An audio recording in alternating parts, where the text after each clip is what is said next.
In the Tour de France has given the platform to the three best sprinters in the world. Yesterday it was the turn of the Tashkent terror, Jamaluddin Abdu-Japarov, to win at Dinard. Today the sprinters take a back seat as the team time trial should favour the favourites of this year's Tour de France. Can Wilfred Nelson's Novomai team keep their man in yellow today?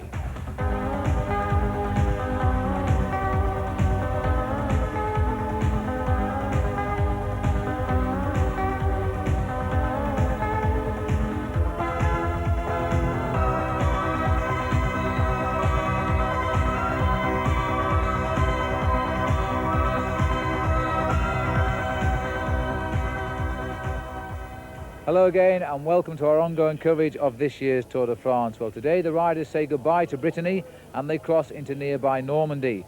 And for many riders in the Tour de France, this is the stage they really fear. It's the day of the team time trial when each of the 20 teams come out and race in their own formation. Now the time for the distance is taken on the fifth riders across the line in the team.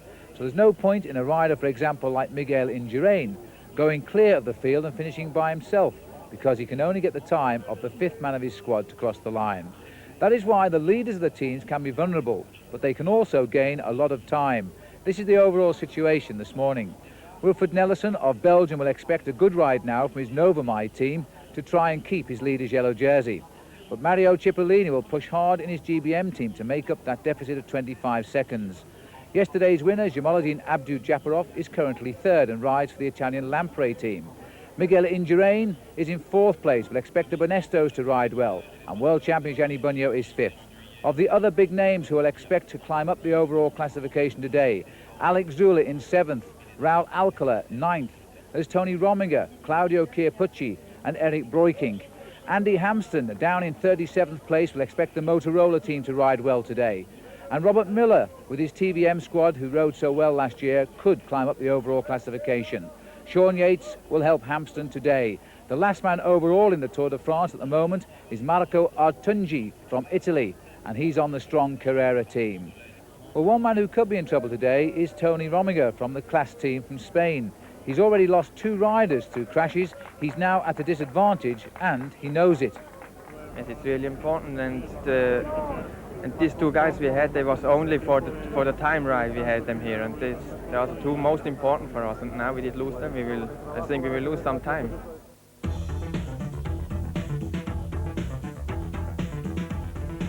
The team time trial has always been an important event which reflects teamwork at its best, but in recent years it's become even more important because the Tour can be lost with a bad team performance. Directly from the start, the riders adopt their most streamlined position. Here, the wind is coming from the front and the riders form a straight line into the headwind. They will try at all costs to stay in this formation. As the wind changes direction throughout the event, they may be forced to adopt a diagonal line across the road so that every team member can shelter from the wind. Each team member takes a turn at the front, and it is the lead man who sets the pace. Once his turn is complete, he will slide to the back of the line to seek the shelter of his teammate's slipstream. In the slipstream, he can recuperate and save up to 20% of his energy until it is his turn to force the pace again.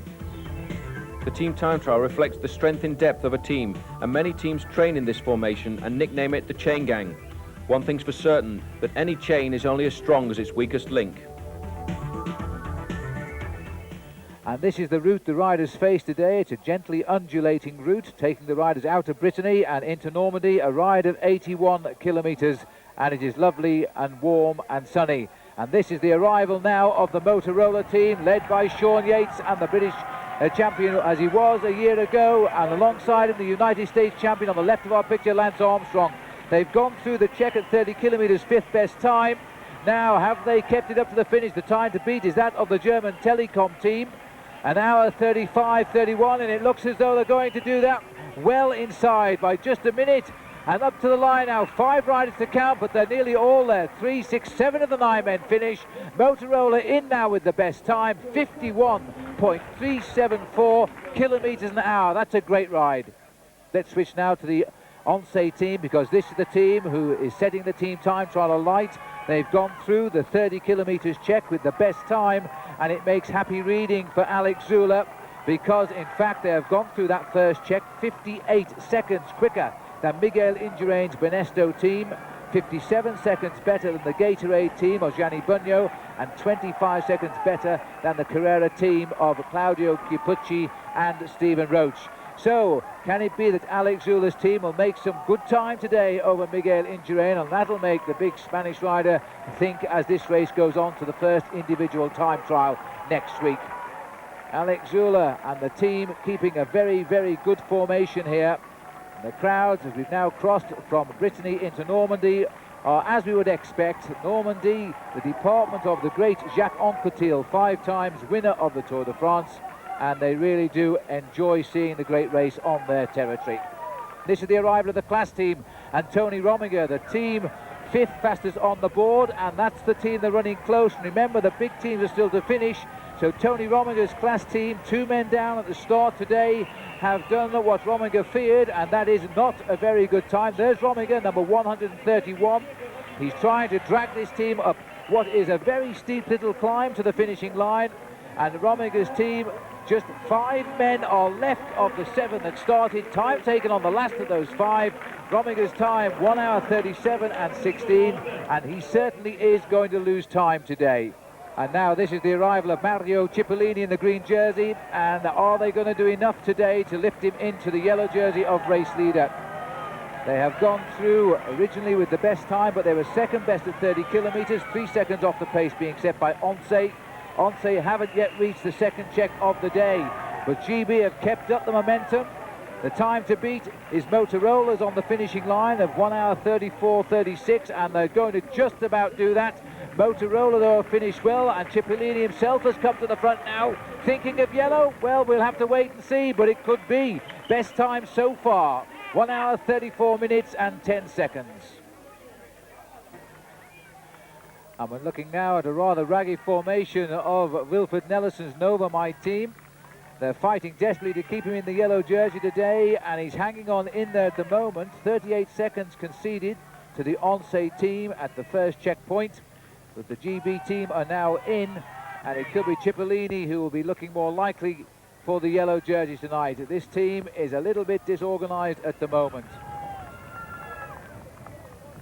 Well, thank you for your great number of questions after our program last night. The one question I picked out to answer from Thomas Downey from Newry: what was the longest ever Tour de France? And he requested in kilometres. Well, it was 5,745 kilometres. That was in 1926, when there were 126 starters in the race. Only 41 made the finish. The best was Lucien Guis of Belgium. And can you believe they were in the saddle for 238 hours?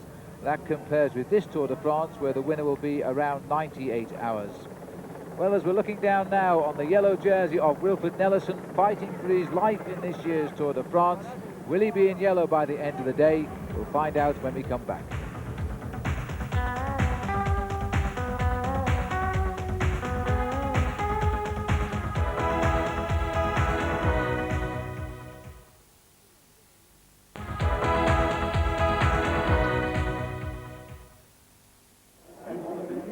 Bonjour. Anyone who's ever ridden a bike before will know it's not that hard to fall off, and it doesn't take that long a journey either before bits of you start getting sore. So imagine the problems then caused for the 180 Tour riders as they hammer their way around France for 3 weeks. The man who has to deal with those problems is Gerard Porte, Chief Doctor of Aspro, and a man currently enjoying his 22nd Tour. Aspro are the medical supervisors for the race, handling everything from the pre-tour examinations to the altogether more rigorous post-stage drug checks. They're also out on the road every day to handle any problems in the peloton. Bulls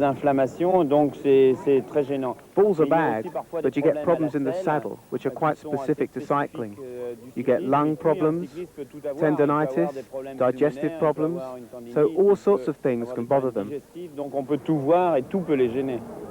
When things go wrong on the course, nothing works faster than Aspro. They have a 7-vehicle, 14-man operation that's out with the riders every day, though there is a limit to how much they can help a cyclist who wants to stay in the race. The UCI's stringent drug laws and tests means that most effective treatments, even aspirin and common cold cures, are banned.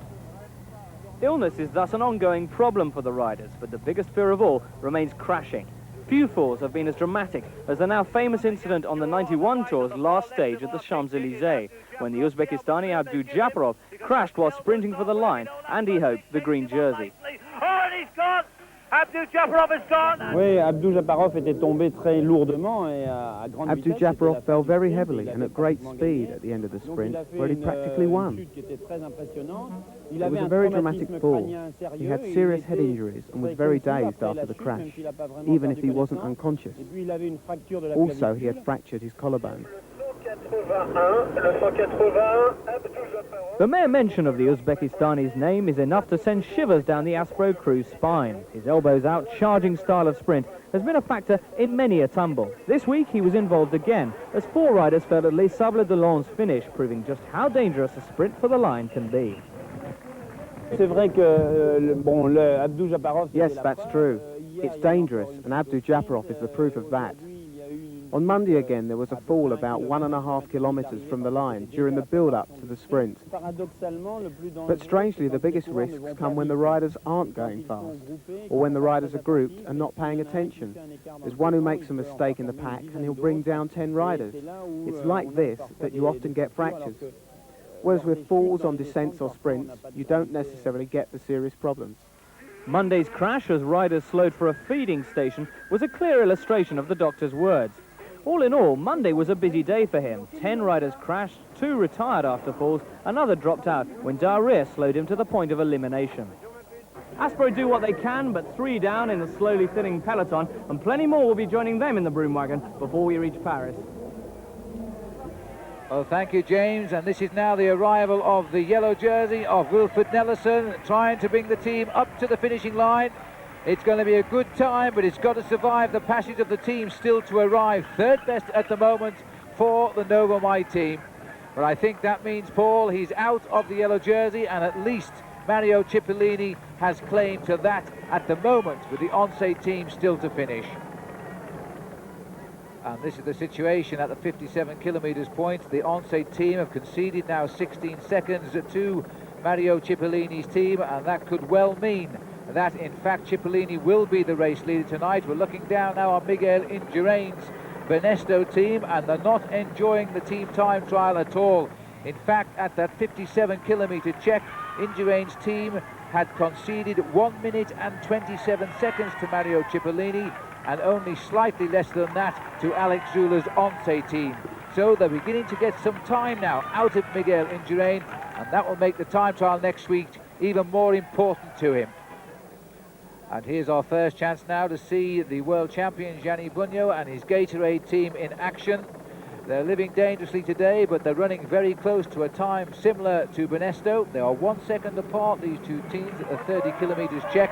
And when they went through the 57 kilometres check, the gap had stretched by 5 seconds in favour of the Gatorade team here of Gianni Bugno. There he is in the white jersey as world champion with the rainbow bands. But both of these teams are being soundly beaten at the moment by the Once team and by the GB team. Here is now the arrival of the Benesto team. There's the time to beat, that of Telecom in 4th place, so they're going to be at least 4th, and they're going to run very close to being 5th team here, with still the big boys to finish. Miguel Indurain will not be too happy with his team tonight, but he's bringing along to the line quite a lot of them. This is a tailed-off rider coming in, and nothing to do with the arrival, we'll see very shortly, of the Benesto squad. Well, actually, I think they recovered very well over the last 10 or 15 kilometres because they've moved up. It's going to be 1:35.32. In fact, they're only just going to be a little bit further down than they expected and really have closed up in the last kilometres. I don't think Indurain will be too upset with his riders tonight. As we see Bugno having problems with his team, he's only got 5 of them left. He's blown the rest out, and he's doing most of the work himself. His target, of course, is to match, and there's a problem here too. There's a service call here because this is Herminio Diaz-Zabala who's got a flat, and he's going to go out, and that's going to hurt the Zula's Once team because he's one of the strong team time trialists. He's absolutely fuming. He wants the team to react much more quickly. I'm surprised, Paul, he's taking a wheel and not a quick bike change. Well, that's probably decided that the bikes, if they were going to be changed, would be for Zula, they'd be for Brooking, and they wouldn't have been the right size for Diaz-Zabala. It'd be interesting to see now if they would wait, but look at the difficulties on the final climb up here. It really is a very difficult end to the time trial here, and Bugno really stretching his teammates out. He'll have to wait because the time is taken on that of the 5th man, and they really are struggling. You see, Bugno is so strong, he has to wait for them over the top. get them all back together again. What an incredible finish to this time trial. This is the Once squad. They too have problems of their own in these closing kilometres now, because Dinard-Avranches is not going to get back up here. They can't afford to wait for him, which they might have done in the first few kilometres of a long day, but now they've got to get on with it and make the best of it. And this is our first chance now to see the Carrera team, who are homing in now on Avranches. They have been riding very, very steadily indeed. And number 11 is Claudio Chiappucci, the leader of the team, and Stephen Roche just in front of him. Two great friends. It was on this team in '87 when Stephen Roche won the Tour de France, and now he's back on the team. He's had a brief excursion away to another team since then, but this team is riding very, very well indeed and steadily coming back. The man in the team who would be the yellow jersey tonight, if they do the time, would be Rolf Sorensen, who at the moment lies 11th overall in the classification. And now you can see again the team under pressure for Gatorade. And they still have a little annoying climb up to the line. Here it comes now. There's the time of Telecom on the screen in only 4th best. So Gatorade are going to be approaching that time, and I would think slipping away a bit into 5th fastest time. Bunyo's gone to the front now to try and give them a good lead out. There he is, the champion of the world for the last 2 years, riding superbly in this year's Tour de France. I think we'll see him do battle not only in the remaining individual time trials in this race, but you know, I think he will climb extremely well in the Alps next week too.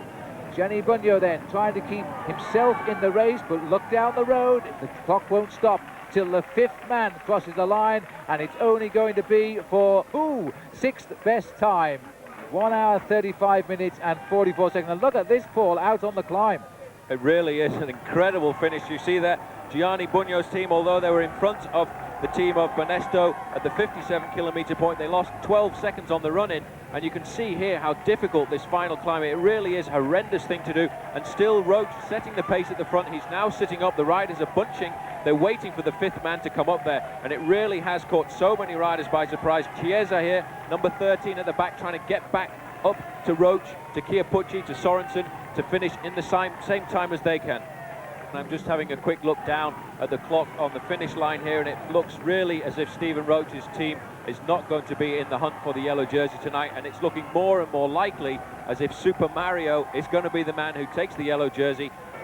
Chiesa doing what he was told to do, sit on the back and hang on, because he's the man who'll stop the clock. He's the 5th man, while Stephen Roche there now keeping an eye on both of them, because he's got his team leader just behind him as well, Claudio Chiappucci, while the other two are setting the pace up to the line. Roche is going to make sure that Chiappucci stays on his right shoulder there. Chiappucci number 11. Chiesa just praying for the finish inside the last 100 metres. And the time, I remind you, of Banesto was 1:35.32, and look how Carrera slowed down, 1:34.57 on the line. And so Chiappucci, after all, hasn't gained too much time over Indre. More trouble here out on the course. And this Once team over the last couple of miles have had all sorts of problems. That is Johan Bruneel, who is also a great time trialist now. He is the latest man to take trouble in the team. We've got to get up to the front. They should have 5 riders still in there for the kill. And 5 riders there are, Paul. They can't afford another puncture now, because that would be a total disaster for Alex Zülle. And how things have swung around on what seemed to be a beautiful day out for the riders in the Once team. Best time at the end of that 30-kilometre check with 33 minutes and 56 seconds. Only 16 seconds off the top of the leaderboard at the second check, but since then, Dinard-Avranches has gone with a flat, and Bruneel has come back. Superb piece of riding. What an unbelievable ride there. I thought, because looking at all the other teams, there was so much difficulty getting up there, but Bruneel obviously coming back to form. This man has been hampered by a lot of problems over the last couple of years. This has been a very difficult day out for Alex Zülle and his team.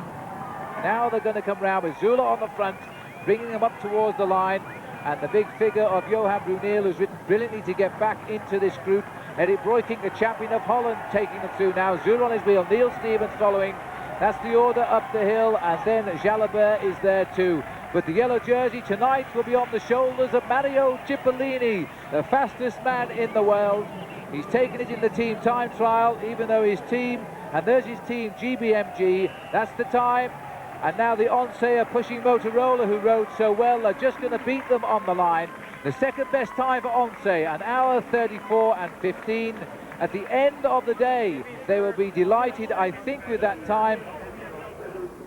And in the end, GB winning by only 5 seconds from the Once team. What would have happened if Once hadn't have had those troubles in the last few kilometres? The American Motorola team taking third place, and Wilfred Nelson's Novamai team riding very well in defence of his lead, losing the race by only 31 seconds. Carrera were fifth, but no doubt about the big losers tonight. It's the Spanish class team, and in particular Tony Rominger. The time lost today for him, 3 minutes and 6 seconds. The GB team tonight on the winner's podium, the first time they've ever won the team time trial stage of the Tour de France.